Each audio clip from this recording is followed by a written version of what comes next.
नमस्कार। यहाँहरूलाई के लाग्छ? अभिभावकत्व भनेको के होला? अभिभावक हुनु भनेको के होला? पक्कै पनि आफ्ना बाबु नानीहरूको लागि आमा बुवाहरू कति प्रिय हुनुहुन्छ, अनि आमा बाबुको लागि बाबु नानीहरू पनि उति नै प्रिय हुन्छन्। यो त पक्कै हो। तर पनि हामी प्रिय हुँदाहुँदै, हाम्रा बाबु नानीहरू प्रिय हुँदाहुँदै हामी सही अभिभावक भयौँ त? हामीले गर्नुपर्ने जिम्मेवारी सही तरिकाले पुरा गऱ्यौँ त वा गरेनौँ भन्ने कति महत्त्वपूर्ण क्वेसन लाग्छ मलाई। मैले सुन्ने, देख्ने, भोग्ने गरेको अभिभावकहरू, आमा बुवाहरू धेरै भेट्छु। म त एउटा शिक्षक भएको नाताले धेरै विद्यार्थीहरूसँग दैनिक रूपमा घुलमिल हुने, बातचित गर्ने, सुन्ने, उनीहरूलाई सिकाउने, सिकेका कुराहरू मैले पनि सिक्ने गरिरहन्छु। यसो गर्दा बुवा आमाले ती विद्यार्थी भाइ बहिनीप्रति गर्नुभएको लगानी, यो मैले आर्थिक कुरा गरिरहेको छैन, समयको, सभ्यताको, शिष्टताको कुराहरूमा विशेष चनाखो राखेको हुन्छु। यो किन पनि आवश्यक छ भने ती विद्यार्थी भाइ बहिनीहरूले सर्टिफिकेट प्राप्त गर्नु भनेको विद्यालयको शिक्षा हो, पक्कै हो। अब्बल होलान्, अब्बल बन्छन्, बनाउनु पर्छ, कोसिस गर्छौँ, हुन्छन्, विश्वास गर्नुहोस्। तर त्यो मात्रै सबै कुरा हो त? मलाई त लाग्दैन।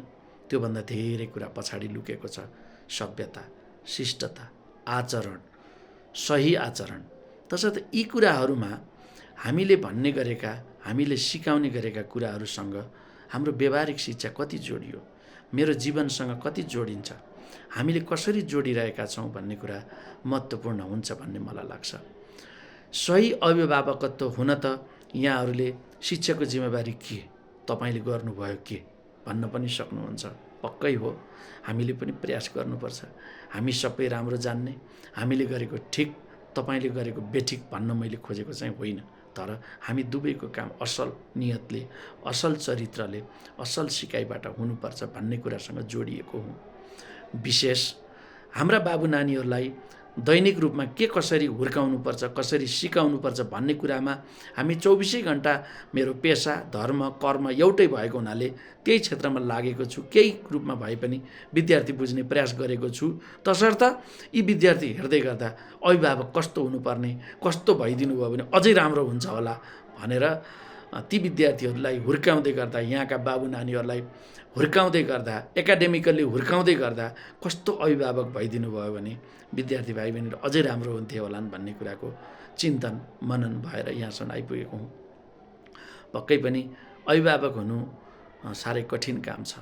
विद्यार्थी बुझिदिनुपर्छ, आफ्ना बाबु नानीहरूलाई पढिदिनुपर्छ। मैले पटक पटक भन्ने गरेको छु, पढ्नुपर्छ बच्चालाई, बच्चाको बारेमा बुझिदिनु। त्यही बच्चाको उमेर, त्यही बच्चाको समूह, त्यही बच्चाको इच्छा अनुसार हामी ढल्न पर्छ। तर हामी कति व्यस्त छौँ हेर्नुहोस् त। बिहानदेखि बेलुकासम्म खाइ नखाइ त्यही बच्चाको नाउँमा, त्यही बच्चा हुर्काउने नाउँमा, अथवा त्यसकै पालन पोषण, पढाइ, शिक्षा, दीक्षा आदि इत्यादिका नाउँमा हामी अहोरात्र खटिएका छौँ। तपाईँहरूलाई उच्च सम्मान छ, कति खट्नुहुन्छ। तर तपाईँको खटाइ बालुवामा पानी त भएको छैन। तपाईँ खट्नुहुन्छ त्यही बच्चाको खुसीको लागि। तपाईँले दिइराखेको खुसी, तपाईँ मार्फत पाइरहेको बच्चाले खुसीले के बाबुको भविष्यमा खुसी प्रदान गर्छ वा गर्दैन? यो महत्त्वपूर्ण क्वेसन हो मेरो लागि।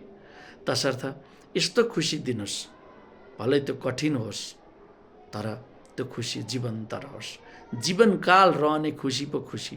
तर आज तपाईँले हाडछाला घोटेर गरेको सङ्घर्ष, मेहनतले कमाएको 2-4 पैसा अथवा तपाईँको आफ्नो स्रोतले आजका बच्चालाई आजैका उमेरमा तपाईँले दिएको खुसी र सुखले उसको जीवनकालभरि पुग्छ भन्ने यहाँलाई लाग्छ भने तपाईँको र मेरो विमति रहन्छ। तर हामीले बच्चालाई, यहाँका बाबु नानीहरूलाई जति सिकाउने प्रयास गर्छौँ त्यति नै यहाँहरूले पनि टाढा भए पनि, घरमा सँगै नभए पनि यहाँको 2 मिनटको भिजिट, 2 मिनटको टेलिफोनले ठुलो अर्थ राख्छ। तसर्थ बच्चा हुर्काउँदै गर्दा असल, हामी नै असल हुनुपर्छ। हेर्नुहोस् त, बच्चालाई पढ्न सिकाउनको लागि हामी आफैले पढ्नुपर्छ कि हामी पढ्छौँ?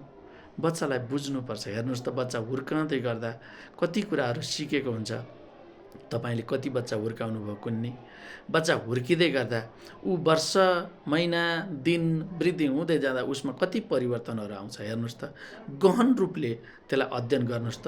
ऊ सिक्नमा कति अभिप्रेरित हुन्छ, ऊ सिक्न कति चाहिराखेको हुन्छ। तर त्यो सिक्ने बेलामा हामीले सही कुरा सिकायौँ वा सिकाएनौँ। कहिलेकाहीँ मलाई यस्तो लाग्छ, उमेरअनुसार समयअनुसारको सिकाइ पनि हुनुपर्छ।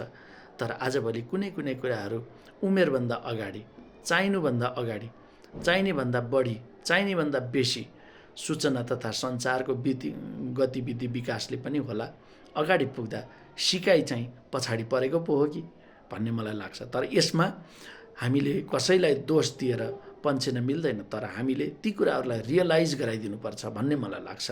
ती विद्यार्थी भाइ बहिनीले वास्तविकता बुझाइदिनुपर्छ भन्ने मलाई लाग्छ। सुख दिँदै गर्दा पनि हामीले ती कुराहरू बच्चालाई रियलाइज गराइदिनुपर्छ भन्ने मलाई लाग्छ।